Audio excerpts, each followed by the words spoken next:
Hey, what's up everyone? Ben at ProFixerr, and today on the channel we have a Nintendo Switch with an absolutely destroyed charge port. I'm going to walk you through all the steps that I go through in order to repair and diagnose exactly all that's going wrong with this device. This particular one is completely wallowed out, and as well there is some other damage like the missing kickstand, and the SD card reader is broken as well. I don't know if they put a tool in there or whatnot, but we're going to dig in and we're going to see what's going on with it. Everything on my workbench is linked up in the description below, so be sure to check that out. And while you're there in the description, you may notice that there is a 90-day mentorship program link in there. Go ahead and check that out. We want to walk you through what we've done in order to build a successful team to grow our repair shop, and we want to help you do the same. So follow that link in the description below and check all that out, and we'd love to work with you. As well, don't forget to subscribe to our channel, like this video, and please comment below what you'd like to see in future videos. Without further ado, let's get started on this Nintendo Switch with this completely destroyed charge port.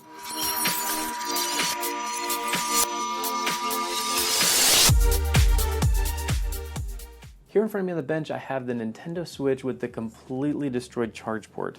Like, I can't even test this thing because everything is completely smashed on the inside, and I'll give you a little bit closer look once we get over to our soldering bench. With it being this way, I don't really have any way that I can test much on it.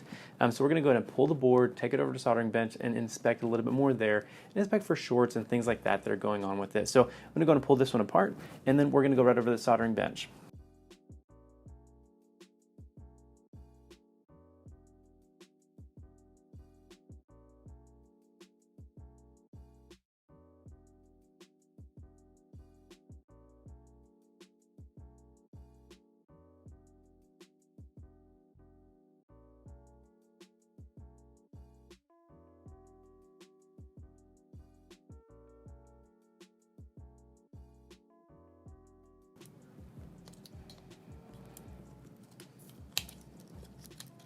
All right, perfect. Getting this one pulled out now, and we'll be able to go ahead and test this one. But like this port, it is completely destroyed. So what we're going to be doing is we're going to check in the M92, the P13, and also the port to kind of see what's going on with those. Hopefully we can get a little bit more out of it. We will be checking the voltage on this battery as well. It's also really good to note all those types of things when working on these devices. The more known values that you can get out of them, the better. And so that's what we're going to be doing on this one here, is we're basically going to be gathering data on it and then performing the repairs and then testing to see if our values have improved or if our function has improved as well. And so let's go to the soldering bench and I'll show you what I'm going to do over there. Alright, so now that we're over here at the soldering bench, we can now take a look at the port itself, the M92, and then also the P13 here on the back side. A couple different chips that have a couple different functions to them. First we want to take a look at this port, and I'm going to show you really just how bad it is. So as you can see in there, it is completely destroyed, and so we do need to replace that. One of the things that's concerning with a port that's damaged that bad is we could actually have some shorting going on with, you know, some capacitors around the M92 and then also the P13. We're going to go ahead and check for those. With the multimeter in continuity mode, we can go ahead and start testing some of these capacitors here, and essentially we'll just touch each side of them and see if we get any shorting. Which we don't have any shorting yet, which is good.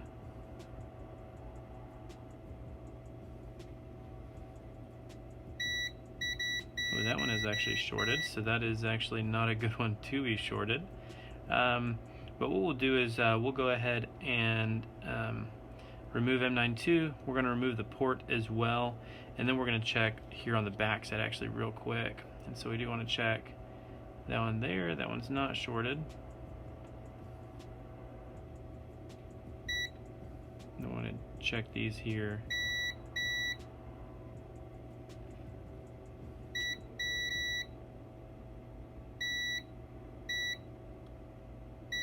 And so these little ones here, these are definitely good if they are beeping. And we just don't want any bridging going across them. So what we're going to do is we're going to go and pull our port and see if any of these other ones clear up over here. So as long as that one clears up after we pull the M92 and all the other ones, then we'll be good. So the way that we do this is you can go ahead and hang your board off the edge of the bench. Now this little 2.5 or the little 2x2 block that we're going to put on there. Taking a little bit of flux here, we're going to go ahead and put a little bit of flux on this. And we'll move our scope in so that we can take a look at this as well as we work on it. And now we're going to go ahead and just remove this port. Heating it up from the bottom, this will be sufficient to remove it from the board itself.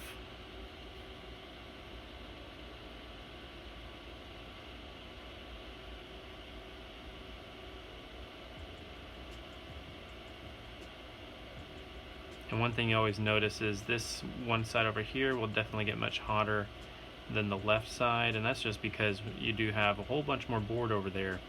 That's a lot, takes a lot longer to heat up.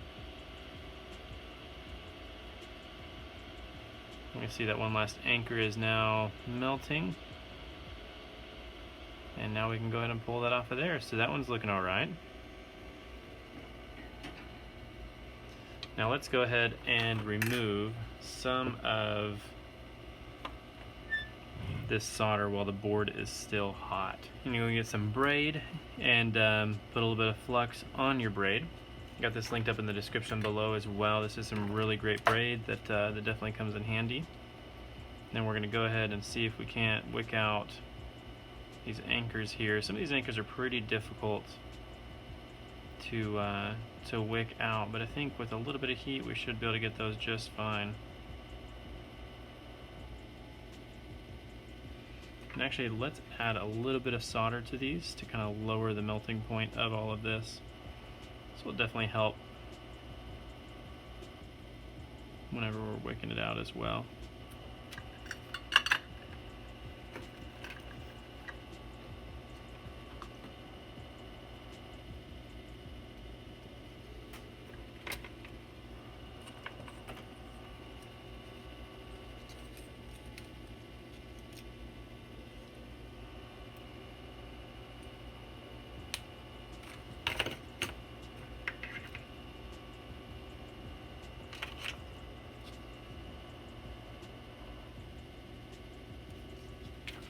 Alright, now here we go. So I'm just going to go ahead and hold down on this hole right here, the anchor hole, and to allow the solder to mix.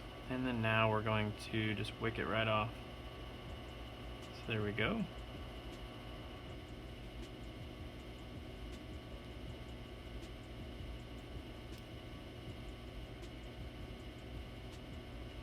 I think that should be sufficient.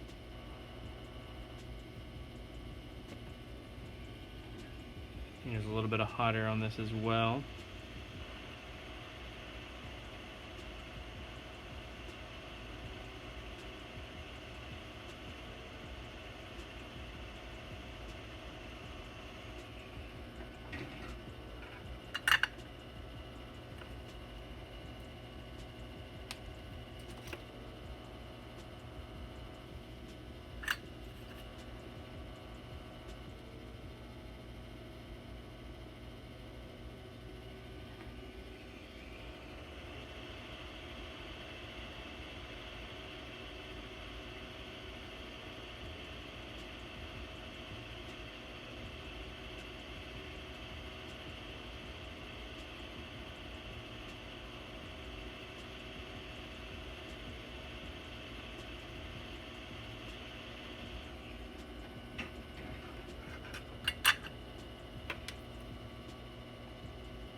Now you can just go ahead and clean it off a little bit with a little bit of isopropyl alcohol to clean up any of the excess flux that is sitting around here. And sometimes you may burn your board a little bit, and that is actually okay. You know, don't fret it too much. Of course, you don't want a big charcoal board, but a little bit of a burnt spot is totally fine. It's not going to hurt anything. We still do have a little bit of solder that is up in these top anchors here that we want to remove. But before we do that, let's go ahead and take a look at the rest of the board and see if we're still shorting. So taking our multimeter again in continuity mode, we're going to go ahead and test that one capacitor there. And hey, look at that, we are no longer shorting. So that's pretty cool. Yeah, see, if we touch our leads together, it will beep. Yeah, so we are pretty good. At this point, I would definitely say, since we don't have any shorting, it actually may be isolated to just the port itself, so that's what we're going to replace, and then we're going to test it. I always like to leave everything as original as possible. You don't want to just start swapping stuff out just to swap stuff out. So let's go ahead and go to this here, and we're going to add a little bit more solder to this, just to get the solder that's deep in those anchor holes to mix with a little bit lower melting solder.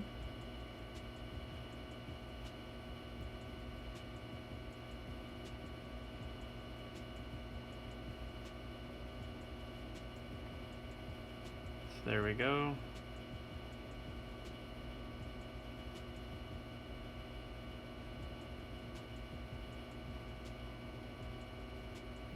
So essentially we're just trying to make this solder that's in these holes a little bit easier to melt. That's pretty important. Just for ease, I'm going to use my a 10 to kind of warm up this spot here.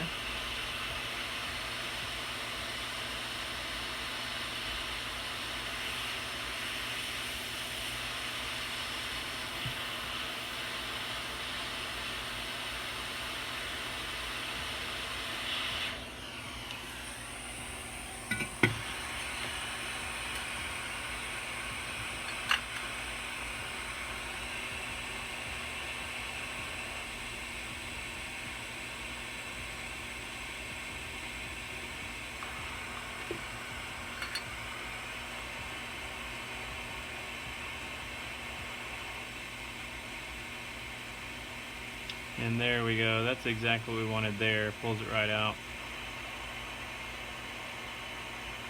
Yeah, realistically, you just have to get the heat down there enough in order to thoroughly melt all of the solder that is deep down inside of those anchors there. So now let's go ahead and clean this one up real quick.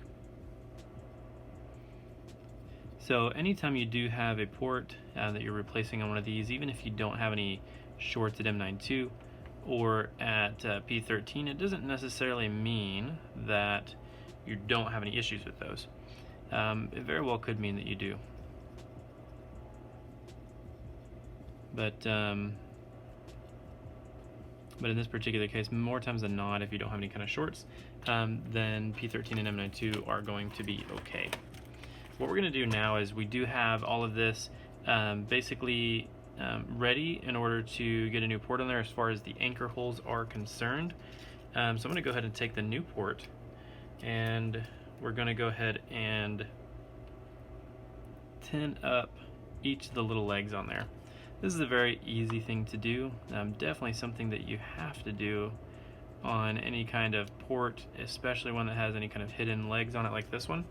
I've been doing this forever on a lot of the micro USBs and basically anything that has to be soldered together. I would pre-tint all of the ports legs, and that definitely just helps.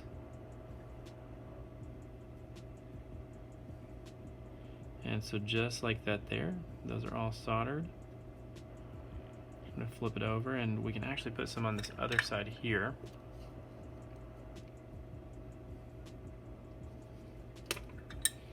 And this will make it so hopefully we don't have to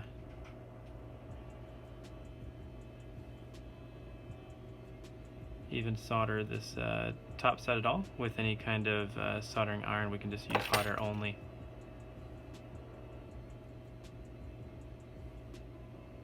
Perfect. So there we go, everything's looking great. Taking a look back at this one here, we have everything covered in flux, which is really good. We'll want that whenever we're soldering all together, and every single pin has been prepared with a little bit of solder on it. So taking a look back at this one here, we do want to add a little bit of solder to this, a little bit of flux I mean, and then we'll add a little bit of solder right afterwards. You don't want to add any kind of solder to any of the anchor holes right now because you're going to be dealing with those later. You want it all to sit as flush as you can.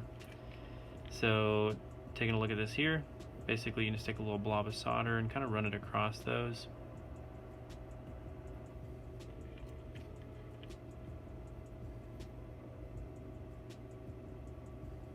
And there we go, that's looking good.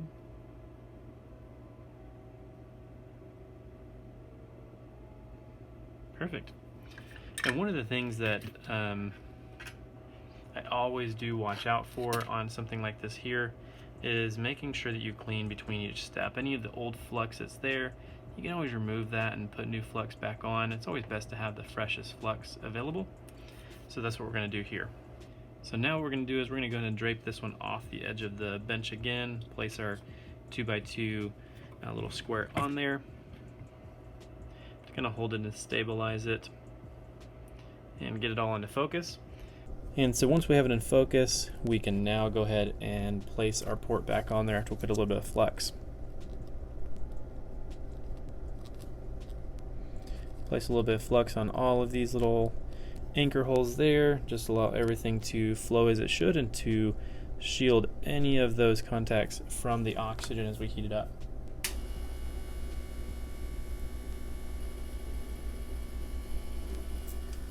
So now here we go, we just want to heat this one up from underneath, and we do want to use our tweezers here on top to give it a little bit of a jiggle once it melts. Once it's all melted, we're just going to wiggle it just a tiny bit, and then hold our tweezers with just a tiny bit of pressure on there.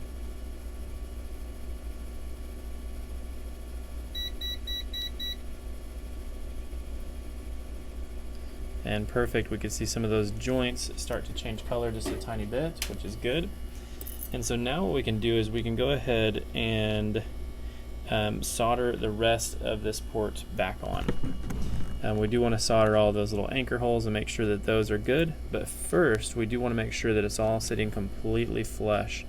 So if we take a look at this backside here and we look at these pins, we can see that they're all sitting completely flush and have really nice fillets on them.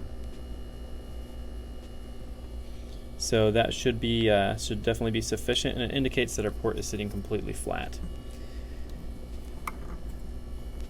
Now getting that back into focus, and now we're going to go ahead and add a bit of solder to each of these little anchor holes here. So essentially just heat it up, feed a little bit of solder in there just like that. And then we're going to work on the other side as well, heating it up just like that there, feeding it in, and looks perfect. And then want to do this other side as well, so heat that up.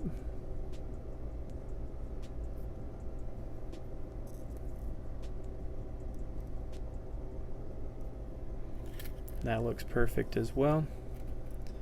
Then one last one here on this other side.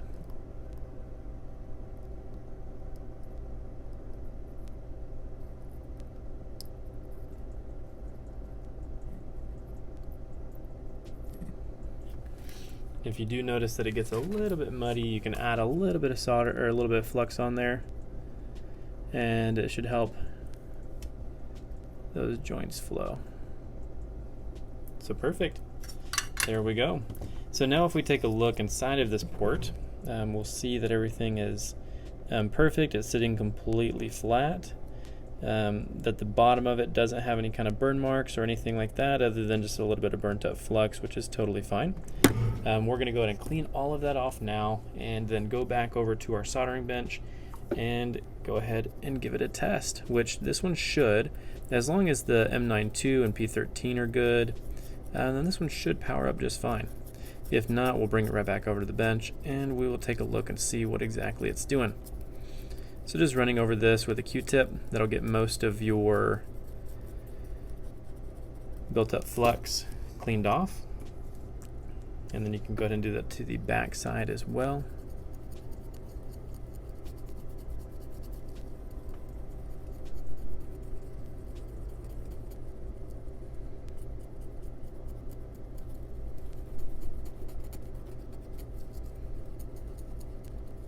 which all this looks perfect and it's all ready to go. So I'd go ahead and take a little bit of canned air, blow it all off. And one thing that I do as well is go ahead and take alcohol, put it inside of the USB-C, and blow that out a couple times. That'll clean out any kind of flux or anything like that that's worked its way in there. Then you're able to take a look at it through the microscope and make sure that everything is sitting completely clean and completely good with that. So that all looks pretty good there. So now let's take this over to the soldering bench and we'll go ahead and test it back in the housing of the switch. All right, so now that we've done all the soldering on this particular one that we just showed with the port, now we're going to place it right back in the housing and we're going to go ahead and test it and see if everything works as it should. So go ahead and just place it all in there. And one of the cool things to note with these switches is you do have an array of silver and black screws. Any screw that physically touches the motherboard and bottoms out on it is going to be a black screw. If it has anything in between, including the little supports on the port itself, they're going to be silver screws. So the game reader uses silver screws, or any pieces of plastic or heat sinks or anything like that, those are all going to be silver. But anything that touches physically the motherboard, it's going to actually be the black screws. So kind of a cool thing to note. Easier to keep track of all your screws and make sure it's a little bit easier to lay those out. So I'm going to go ahead and get this all connected in here, and then we're going to go ahead and test it.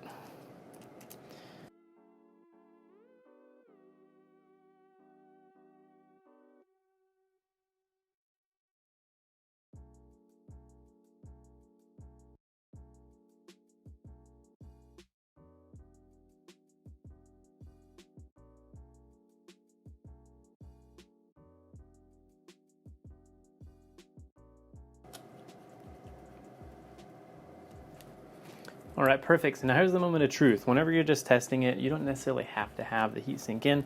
It'll power up just fine without it, and it doesn't make any excessive heat where it's going to cause any damage. So now you can just go ahead and connect your battery, and we'll go ahead and flip this over, and we'll go ahead and hit the power button and see if we get anything. I didn't measure the battery voltage, so it may be super low. That would actually be a very good idea to check, but it's not actually powering on. So now let's go ahead and plug this in and we'll take a look at our USB ammeter here, and it does show that we are charging. So that's definitely a big improvement over what we're having before, because we had no signs of life at all, and now we're showing that it's actually charging. One of the things that we can do now is we can check with a multimeter, which I would recommend. So what I'm going to do, I'm going to go ahead and unplug this one here and just unplug the battery real quick, and we'll go ahead and test the voltage on the battery itself. So with the multimeter set to the volts DC, it's going to allow you to go ahead and test these. You can normally test them right through here on the top, and you can see how many volts this particular battery has, which it only has 2.6 right now, so it is much under the needed amount to actually power on. If you take a look at your battery, it says it needs 3.7 at least to power on. So if we plug this one in and let it sit for a minute, we should be able to get this one to power on just after a little bit. So we're going to set this one here, and then we're going to let it charge, and then we'll be right back to take a look at it. After letting this one sit for just a couple minutes, it looks like our charging issue is resolved. The device has powered on now, and we're sitting right at 2%. So it was sitting at 1% earlier, bumped up to 2, so it is moving up in voltage. And if you do have one of these awesome USB ammeters, which I do have linked up in the description below, you'll be able to see the charge rates that it's getting. So we're sitting right at 15 volts and right at about 0.76 amps. So that's very good and a really good charge rate for what we're seeing here, especially at 2%. So this one should charge up just fine. Before you go ahead and assemble this one all the way, I would recommend connecting your Joy-Cons, testing a game in there once you get your reader connected back on, and all those other things to ensure that everything's working properly. And then of course, install some new thermal paste, which you can just put a little dab on there and put it all back together just like normal, and the Nintendos work perfect with that. I appreciate everyone that's still watching this video, and if you liked it, go and hit the like button and also subscribe to our channel, and please comment below what you'd like to see in future videos. But once again, I'm Ben from ProFixerr, and I'll see you in the next video.